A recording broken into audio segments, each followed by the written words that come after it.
SSS members and pensioners, it's me, Angel. Welcome sa aking YouTube channel. Sasagutin natin tong comment ni Sir Rodel. Sabi niya, ma'am, paano po kung hindi kasal ang mag-asawa? So yung nire-refer niya dito guys ay pagdating po sa beneficiary, paano daw kapag hindi sila kasal? Okay. Explain ko ulit sa inyo guys yung order of beneficiary natin sa SSS. So yan ang ating order of beneficiary sa SSS. Sunod-sunod yan guys ha. Nangunguna dito ang primary.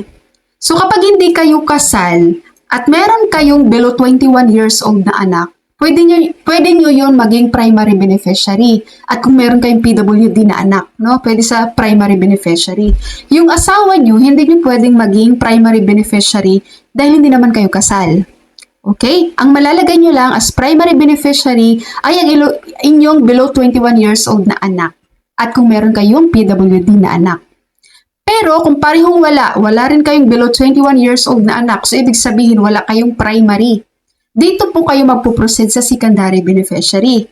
Itong secondary po, magulang po ito ng SSS member. Kapag si SSS member ay nawala, ang makakapag-claim ng kanyang death claim ay ang kanyang mga magulang. Dahil walang primary beneficiary. So magulang ng SSS member na namatay. Okay? Ngayon, kapag wala namang magulang na, patay na ang magulang ng SSS member, magpuproceed po tayo sa designated beneficiary. Itong designated beneficiary, guys, kung sino yung nilagay niyong beneficiary niyo dun sa SSS records. Halimbawa, ang iyong partner, nandun yung pangalan niya. So, kahit hindi kayo kasal, siya po ang iyong designated beneficiary. Siya ang makakapag-claim ng death claim. Kung halimbawa, meron kayong over 21 years old na anak at siya yung nilagay mo din doon sa iyong SSS records. So, considered po, siya ay iyong designated beneficiary. So, sila ang makakapag-claim ng iyong death claim. Pero lagi niyong tatandaan guys ha, itong beneficiary, sunod-sunod po ito. Hindi pwedeng makakapag-claim si designated kapag meron pa namang secondary.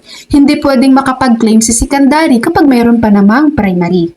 Nagigets nyo? Kaya po, sa mga couple dyan na hindi po kasal, kasi yun yung mga natatanggap kong comments, ma'am, paano kapag live-in lang, ganon.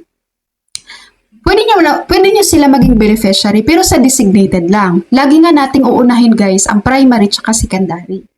So, si designated in the absence of secondary beneficiary lang yan. Tsaka sila makakapasok.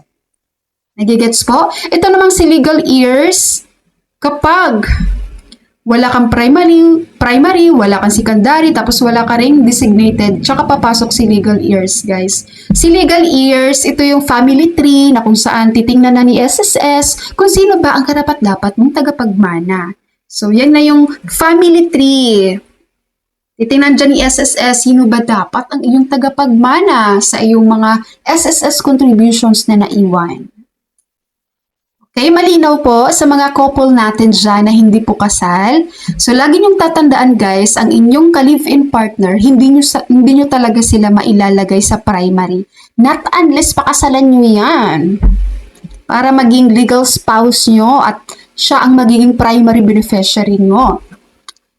Okay.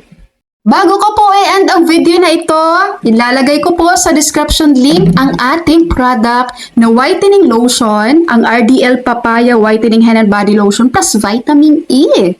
At of course, ang ating pinakapaboritong sabon na pampaputi din guys, si Alada. Medyo mahal nga lang to guys, pero worth it to. Tingnan nyo itong ginawa ko guys, para hindi siya agad maubos. Nakahati-hati yan.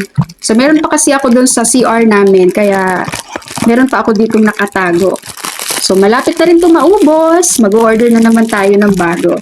Mag-ingat lang kayo sa pag-order nitong Alada ha, kasi may mga fake kong gumagawa nito guys. So, ang link ng product na to, ilalagay ko po sa title ng video. Makikita nyo dun ang product. Ang link ng mga products na to guys. So, doon po kayo mag-order.